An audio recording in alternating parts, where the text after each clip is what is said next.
આજે સુરત સિવિલ ખાતે અમારા આસિસ્ટન્ટ નર્સિંગ સુપ્રિન્ટેન્ડન્ટ શ્રી ઇકબાલભાઈ કડીવાલા જેનું આજે રિટાયરમેન્ટ ડે છે અને સરકારમાંથી એમનો રિલીવિંગ ઓર્ડર આવી ગયો છે.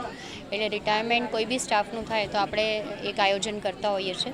તો એ રીતે આપણે ઇકબાલભાઈ કડીવાલાજીનું રિટાયરમેન્ટ ફંક્શનનું આયોજન કર્યું છે અને જેમાં સમગ્ર nursing staff, doctor staff, medical teachers, servant staff, clerks, બધા એડમિનિસ્ટ્રેટિવ અધિકારીઓ બધાએ એમને શુભેચ્છાઓ પાઠવી અને જે રીતે એમની અહીંયા 34 વર્ષની કામગીરી રહી છે એના માટે બધાએ એમને શુભેચ્છાઓ આપી અને ફ્યુચરમાં એમની હેલ્થ સારી રહે અને ફ્યુચરમાં આગળ કામ કરે, સારું કામ કરે સમાજ માટે, એવી શુભેચ્છાઓ પણ પાઠવવામાં આવી છે.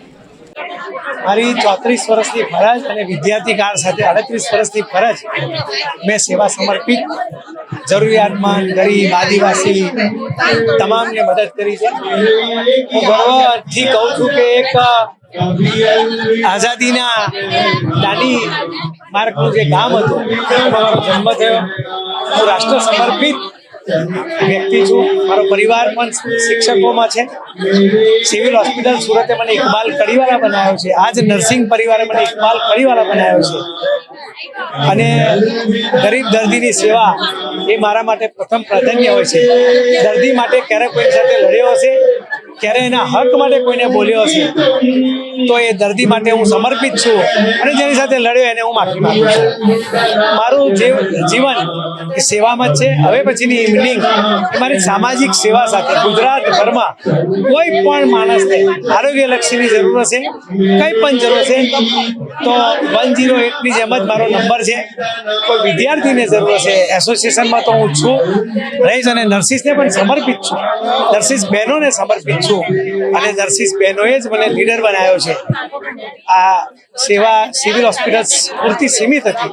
હવે હું સમગ્ર ગુજરાતમાં, દેશમાં કોઈ પણ ગરીબ જરૂરિયાતમંદ દર્દીની સેવા કરીશ. એક સામાજિક કાર્યકર તરીકે અને એક ભારતીય જનતા પાર્ટીના સૈનિક તરીકે હું મારી સેવા અવિરત ચાલુ રહેશે.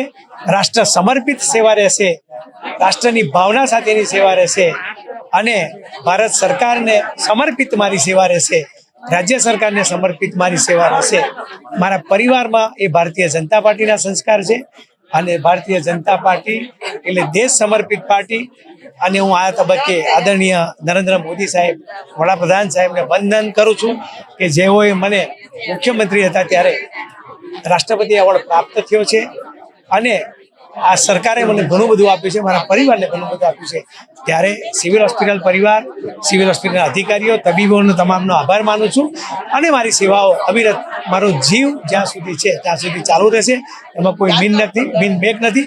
ભારત માતા કી જય, વંદે માતરમ.